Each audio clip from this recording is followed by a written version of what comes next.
నమస్తే, నేను మీ కుప్ప పద్మిని. ఇన్నాళ్ళు మీ సపోర్ట్‌ని నాకు అందిస్తూ, మీ ప్రేమని నాకు అందిస్తున్న ప్రతి ఒక్కరికి కృతజ్ఞతలు. ఇప్పుడు చూడబోతున్న ఈ వీడియో కూడా ఖచ్చితంగా మీకు ఉపయోగపడుతుంది. లైక్, షేర్ అండ్ సబ్స్క్రైబ్ చేసి మీ ఇష్టాన్ని అలాగే మీ సపోర్ట్‌ని నాకు అందించండి. అలాగే ఈ వీడియో పట్ల మీ అభిప్రాయాన్ని కామెంట్ సెక్షన్‌లో కామెంట్ చేసి నాకు తెలియజేయండి. నమస్తే. Welcome to our channel. నేను పద్మిని. ప్రస్తుతంతో పాటు ప్రముఖ ఆధ్యాత్మికవేత్త, ఆస్ట్రాలజర్, వాస్తు పండితులు అలాగే న్యూమరాలజిస్ట్ తనిష్క గారు మనతో పాటు ఉన్నారు. మాట్లాడదాం. నమస్తే తనిష్క గారు. నమస్తే అమ్మా. మేడం, మీరు జాతకం చూసే దాంట్లో నేను అబ్జర్వ్ చేసింది మాంది గ్రహం అనే దాని గురించి చాలా ప్రస్తావన ఉంటుంది. మీరు ప్రస్తావిస్తుంటారు మాంది గ్రహం ఎక్కడుందో చూసుకోవాలి. జనరల్ గా కుండ్లీ చూసే వాళ్ళు నవగ్రహాలని చెప్తూ ఉంటారు. అవును. ఏంటి మాంది గ్రహం ఇంకొక గ్రహమా లేకపోతే ఏంటి, ఒకసారి వివరంగా చెప్తారా? ఓకే అమ్మా.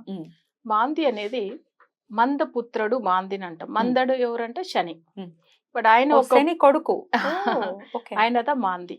అయితే ఈయనకు వచ్చి మందడు అంటే డల్ గా ఉండేవాడు ఆయన. అందుకే అయితే ఈయన జాతకంలో జనరల్ గా ఈయనకు ఏ ప్లేస్ లో ఉన్న సమస్యలు ఎక్కువనే ఉంటది. అందులో కొన్ని వరకు అంటే 11th హౌస్ లో ఉన్నప్పుడు మంచి చేస్తది, కానీ దానికి గురు బలం ఉండాలి, గురు చూడాలి, అప్పుడు మంచి చేస్తది. లేకపోతే మాంది ఏ ప్లేస్ లో నిలిచినా సమస్య ఎక్కడో ఒకటి ఖచ్చితంగా ఉంటది. ఒకరికి ఇప్పుడు నాకు కూడా ఉంటది, నీకు ఉంటది. మాంది ఏదో ఒక ప్లేస్ లో తప్పకుండా జాతకంలో ఉంటుంది. కానీ దాంట్లోంచి అందరికీ పుట్టినప్పట్లోంచి మాంది ఏదో ఒక ప్లేస్ లో వచ్చినా వాళ్ళు పుట్టినప్పట్లోంచి సమస్యలు ఉన్నారంటే కాదు. వాళ్ళ జాతకాన్ని పెట్టి సమస్యలు ఏ టైమింగ్ లో వస్తుంది అంటే, ఇప్పుడు ఒకరికి మాంది 7th హౌస్ లో ఉంది అంటే మ్యారేజ్ అయినప్పట్లోంచి సమస్యలు వస్తాయి. ఒకసారి ఆర్డర్ లో చెప్పండి. ఒకవేళ లగ్నంలో ఉంది మాంది అంటే ఎట్లాంటి సమస్యలు ఉంటాయి? వాళ్ళకి ఎక్కువ హెల్త్ ఇష్యూస్ వస్తది. తర్వాత అపిరెన్స్ చూడడానికి బాగుండరు. నెక్స్ట్ వచ్చి ఏమైతుందంటే వాళ్ళకి వచ్చి వాళ్ళ బిహేవియర్ బాగుండదు. ఎప్పుడు కానీ కోపము, కొన్ని విషయాల ఆలోచనలు ఎక్కువ ఏందంటే స్కిన్ డిజీజ్ వస్తుంది. ఎక్కువ ఏందంటే ఫేస్ లో ఏదో ఒకటి అసలు ఏందంటే ఇప్పుడు స్కిన్ ప్రాబ్లం వల్ల బాధపడుతూ ఉంటారు. లేకపోతే లగ్నంలో మాంది ఉంటే ఎక్కువ హెడేక్ వస్తుంది. అవును. సో అప్పుడు ఏమైతుందంటే జాతకంలో మాంది లగ్నంలో ఉంటే, లగ్నం అంటే ఆయుష్ గురించి కూడా ఉండేది. ఇప్పుడు వీళ్ళకి లగ్న దోషం ఉన్నప్పుడు ఏమైతుందంటే అది మేజర్ ప్రాబ్లం వాళ్ళకి హెల్త్ మీద చూపిస్తుంది. తర్వాత వాళ్ళ బిహేవియర్, వాళ్ళ హెడేక్ ఇవన్నీ వస్తూనే ఉంటాయి. సెకండ్ హౌస్ అనేటప్పుడు కుటుంబ స్థానము, ధనస్థానం అంటారు. సెకండ్ హౌస్ లో మాంది ఉండి అప్పుడు వాళ్ళకి ఏం సమస్య ఇస్తుందంటే, వాళ్ళకి అప్పటికప్పుడే ప్రాబ్లం అని రాదు. సెకండ్ హౌస్ సంబంధించిన దశ వచ్చినప్పుడు, ఇప్పుడు ధను లగ్నంలో పుట్టారు, సెకండ్ హౌస్ లో మాంది శని గ్రహం అవుతాడు అంటే మకరం వస్తాయి కదా. అయినా అప్పుడు ఏమైతుందంటే వాళ్ళకి శని దశ జరుగుతుంది, అప్పుడు ఇబ్బందులు వస్తుంది. ఫ్యామిలీలోనే చాలా బాధపడుతూ ఉంటారు అందరూ. సరే వీళ్ళు ఒక బాబు జాతకంలో ఉండి ఫ్యామిలీ ఎందుకు బాధపడుతుంది? ఫ్యామిలీ స్థానంలో మాంది ఉంది కదా, అందుకని. ఇప్పుడు సెకండ్ హౌస్ అనేటప్పుడు ఒకటి ఫైనాన్షియల్ గురించి, ఫ్యామిలీ హెల్త్ ఇష్యూస్, తర్వాత ఫ్యామిలీలో గొడవలు. నెక్స్ట్ వచ్చి ఏమైతుందంటే ఈ సెకండ్ హౌస్ లో ఉండి మాంది దశ జరుగుతున్నప్పుడు ఎవరికైనా ప్రాణహాని ఇట్లాంటివి జరుగుతాయి. సో అది ఒక మేజర్ ప్రాబ్లం. అంటే వాళ్ళకి శని మాంది అయినప్పుడు యాక్సిడెంట్ జరుగుతుంది. సో అప్పుడు వాళ్ళకి ఎక్కువ ఆరోగ్య ఆయుష్ గురించి కూడా సమస్య ఉంటుంది. థర్డ్ హౌస్ వచ్చి సహోదర స్థానం, తోడు పుట్టిన వాళ్ళు, వీళ్ళకి చుట్టుపక్కల ఉన్న నైబర్స్ వల్ల బ్లాక్ మ్యాజిక్ జరుగుతుంది. ఓకే, తోడు పుట్టిన వాళ్ళే మంచోళ్ళుగా ఉండొచ్చు, కానీ అది ఏమైతుందంటే మాంది అనే పవర్ ఆ థర్డ్ హౌస్ లో ఉండి దానికి సంబంధించిన దశనో లేదు దానికి సంబంధించిన ఏదైనా ఒక ప్రాపర్టీ వీళ్ళుకొని ఉంటానో అప్పట్లోంచిదా సమస్య వెంటనే రాదు. అందుకే మాంది అంత తొందరగా ఎవరు కనిపెట్టలేదు. అవును, చాలా పెద్ద విషయం అది. అదే మాంది థర్డ్ హౌస్ లో ఉన్నప్పుడు ఏమైతుందంటే, ఇప్పుడు ఒకరు ఒక హౌస్ కొనుక్కున్నారు, బట్ వాళ్ళకి నెగిటివ్ పవర్ ఆ థర్డ్ హౌస్ లో ఉన్న మాంది అనే శని పవర్ అనుకోండి. చుట్టుపక్కల ఉన్న వాళ్ళతో రోజు గొడవలు.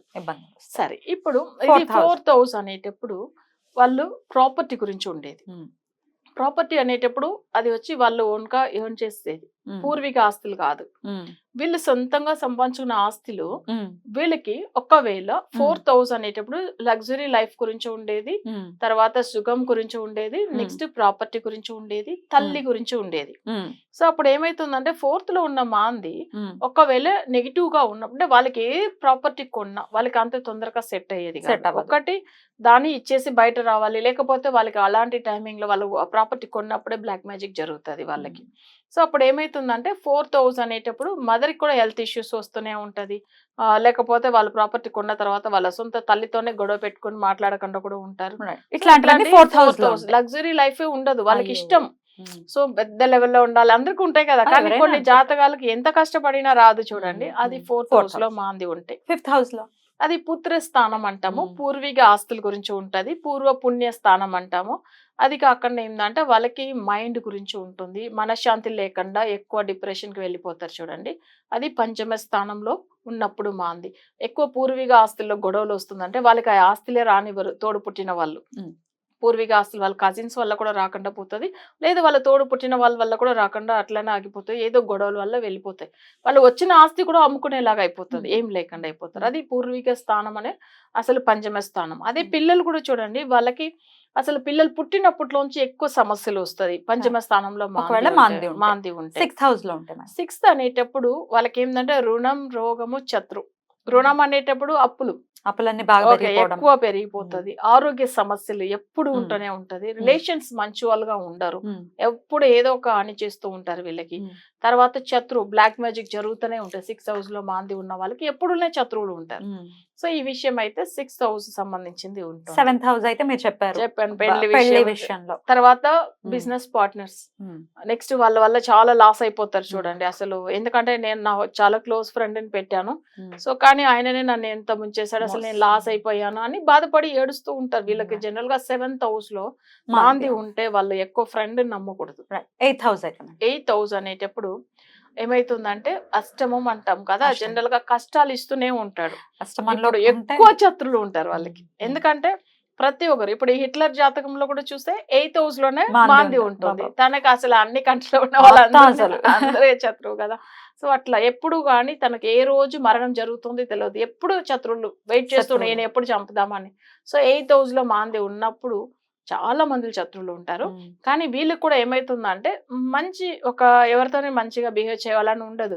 ఆ ఎయిత్ హౌస్ లో మాంది ఉన్నప్పుడు కొన్ని విషయాలు వాళ్ళు చెడు చేస్తారు, ఆలోచనలు కూడా అలానే వస్తుంది వాళ్ళ జాతక పరంగా. సో ఇట్లా కొన్ని జాతకాలు. నైన్త్ వచ్చి జాబ్ గురించి. తర్వాత నైన్త్ హౌస్ లో మాంది ఉంటే ఏమైతుందంటే వాళ్ళు గవర్నమెంట్ జాబ్ గురించో, లేదు వాళ్ళకి అనుకునే కొన్ని ఉంటాయి కదా, ఈ జాబ్ దా నేను వెళ్ళాలి, బట్ ఎంతో ట్రై చేస్తూ ఉంటారు, వెళ్ళలేదు. బట్ ఇంకొకటి ఏంటంటే అబ్రాడ్ వెళ్ళాలని అనుకునే వాళ్ళు కూడా అసలు వాళ్ళు ఎన్నో ఇయర్స్ గా ట్రై చేస్తారు కానీ వెళ్ళలేక. నైన్త్ హౌస్ లో మాంది ఉంటే అంత తొందరగా వెళ్ళనివ్వదు. ఒక్కవేళ వెళ్ళినా కూడా అక్కడ వెళ్ళిన తర్వాత చాలా సమస్యల్లో ఉండిపోతారు. సో అది ఎవరికైతే మాంది నైన్త్ హౌస్ లో ఉన్న వాళ్ళకి అబ్రాడ్ సెట్ అవ్వదు, ప్లస్ వాళ్ళ జాబ్ విషయంలో సమస్య వస్తుంది, తండ్రికి హెల్త్ ఇష్యూస్ వస్తూనే ఉంటుంది, తండ్రికి ఫైనాన్షియల్ ప్రాబ్లం ఎప్పుడు ఉంటుంది. తర్వాత ఏమైతుందంటే భాగ్యస్థానంలో నైన్త్ అని చెప్తాం. చూస్తే జాతకాలు అన్ని బాగుంటుంది, కానీ నైన్త్ హౌస్ లో మాంది వల్ల ఏమైతుందంటే వాళ్ళకి వచ్చే కొన్ని ఇంపార్టెంట్, వాళ్ళకి మంచిగా అనుకుని ఒక లెవెల్కి వెళ్ళిపోతారు. సో ఈ రోజు నాకు అసలు ఈ వర్క్ అవుతుంది అట్లా అనుకునే టైమింగ్ అసలు అదే రాదు.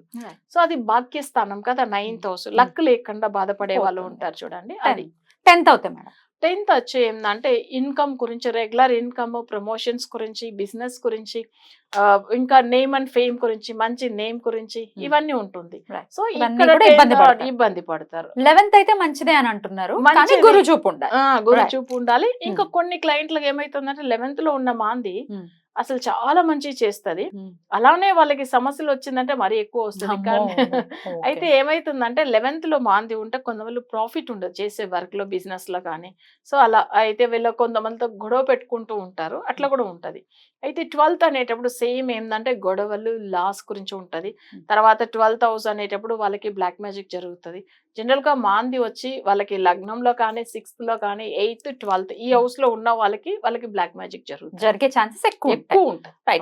వీటి నుంచి బయటపడాలి అంటే డెఫినెట్ గా రెమెడీస్ ని ఫాలో చేయాలి, వాళ్ళ జాతకాన్ని అనుసరించి. అవును, ఏదో వేగ్ గా ఇప్పుడు ఇక్కడ ఉంది కాబట్టి ఇది చేసేసుకోండి అంటే కుదరదు. అవును, జాతకాన్ని అనుసరించి ఒకసారి కన్సల్ట్ చేస్తే కనుక డెఫినెట్ గా ఎక్కడ ఉంది, ఏం చెయ్యాలి, ఏం చేస్తే ఆ మాంది ఇంపాక్ట్ అనేది తగ్గుతుంది అనేది తెలుస్తుంది. అంతే కదా మేడం? చాలా బ్యూటిఫుల్ గా ఎక్స్ప్లెయిన్ చేశారు. అసలు సర్వసాధారణంగా రెమెడీస్ కూడా చేసుకున్న తర్వాత ఏ దైవాన్ని ఎక్కువగా ఆశ్రయించాలి మాంది గ్రహం ఇంపాక్ట్ తగ్గడానికి? అయితే మాంది వచ్చి శని ఒక పుత్రుడు. చాలా మందికి శనికి పూజలు చేసుకునే దాని వల్ల కూడా తగ్గిపోతుంది. కానీ వాళ్ళకి ఆ శని మంచిగా ఉందా లేదా చూడాలి జాతకంలో. ఎందుకంటే మాంది శని చెప్పినప్పుడు ఇప్పుడు జనరల్ గా శని కూడా మాంది అవుతాడు ఒక్కొక్కసారి. ఎందుకంటే మకరంలోనూ కుంభంలో మాంది గ్రహం వస్తే సో అక్కడ ఎవరు చూపిస్తుంది, ఎవరికి పవర్ ఎక్కువ ఉంటే శనికే. మందపుత్రుడు మాందిని చెప్తారు, మళ్ళీ శని మాంది వచ్చి శనినే మళ్ళీ చెప్తున్నారు ఏం మేడం అంటారు. కానీ మాందికి ఓన్ హౌస్ లేదు, మకరంలో ఉంటే దాని బలం పొందుతాడు మాంది. ఓకేనా? అప్పుడు శని పవర్ పోతుంది. అంతేనా? అంతే, ప్రాబ్లం ఎక్కువ ఏ హౌస్ లో ఉంటే దాని పవర్ ని తీసుకుంటాడు. అంతే. ఇప్పుడు ఆయన మేషంలో ఉంటే కుజుడు పవర్ తీసుకుంటాడు. అప్పుడు ఎవరి వల్ల ప్రాబ్లం? సహోదర స్థానం, సహోదర కారకుడు వల్ల ప్రాబ్లం అంటే వాళ్ళకి ఉంటాయి. మీరు చెప్తున్నట్టుగా జాబ్ విషయంది కానీ తోడు పుట్టిన వాళ్ళ వల్ల కానీ ఉంటది. అయితే ఇవన్నీ ఎట్లా చూడాలంటే మన ఇన్ని స్థానము, ఈ మాంది నిలిచిన ప్లేస్ జనరల్ గా రాహుకేతు కూడా ఓన్ హౌస్ లేదు, అలానే మాందికి కూడా లేదు. అయితే ఈ మాంది వచ్చి ఒక ఉపగ్రహం అంటారు, బట్ అది ఉపగ్రహం. బట్ అయితే ఆ మాంది ఉన్న బలం మిగతా అన్నిటికీ లేదు.